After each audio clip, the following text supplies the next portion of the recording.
书接上回，陈启进入阴曹地府，见到大堂上毛烈和那个僧人正在堂上对峙。毛烈说：“没有字据，凭什么说我强战？”一个小吏模样的人指着毛烈的心说：“最好的凭据都在这里，还用得着字据吗？来人，把夜镜拿来。”于是有2个小吏抬着一面镜子到毛烈面前，掀开镜前的红布，镜中赫然看到毛烈夫妇在家中数陈启带来的钱。毛烈这个时候才不得不说：“的确是这样。”接着，陈启、毛烈一行人又被带到一个大殿下面，两旁的卫兵仪仗相当盛大，庭上坐着一位穿戴衮冕王者模样的人。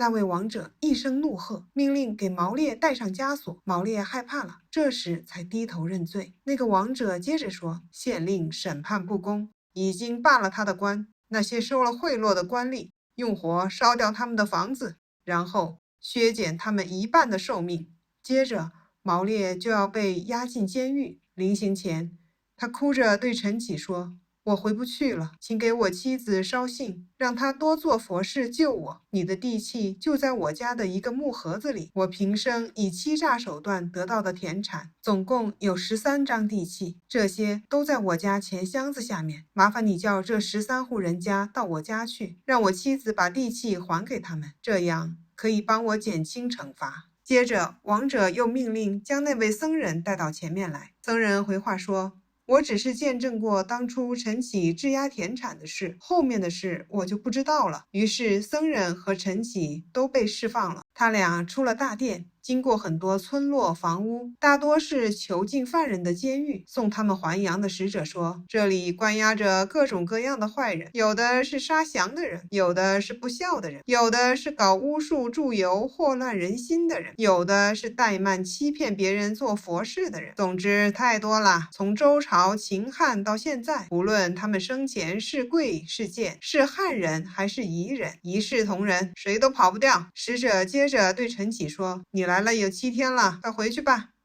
就这样，陈启活了过来。活过来的第一件事，他就派儿子去县衙打探情况。果然，那些受贿的县吏家里的房子被焚毁了。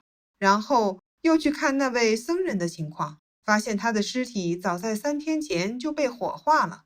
于是陈启到毛家，将毛烈的话一一转达。毛烈的儿子按照父亲的交代，将地契还给了陈启。当天晚上，那个僧人的魂魄来敲打毛家的房门，骂道：“我因你父亲的缘故被阴曹地府抓走，放回来后，我的身体被火化了，你们怎么赔偿我？”毛烈的妻子说：“已经这样了，我们只能为你多做佛事祈福了。”僧人说：“我阳寿未尽，阴曹地府也不收我，现在也回不到人间了。你们为我做佛事也没有用处，得等到这一世的寿命尽了，我才能再去受生。我现在就只守在你们家，哪儿也不去了。”从那以后，这个僧人的魂魄每天晚上都到毛家敲门叫骂一番。久而久之，僧人的叫骂声离得远了一些，只听他说：“因为你们为我做佛事祈福，我就稍稍离远一点，但是我还是没有办法受生呢。”接下来毛家1年不如1年，衰落下去了。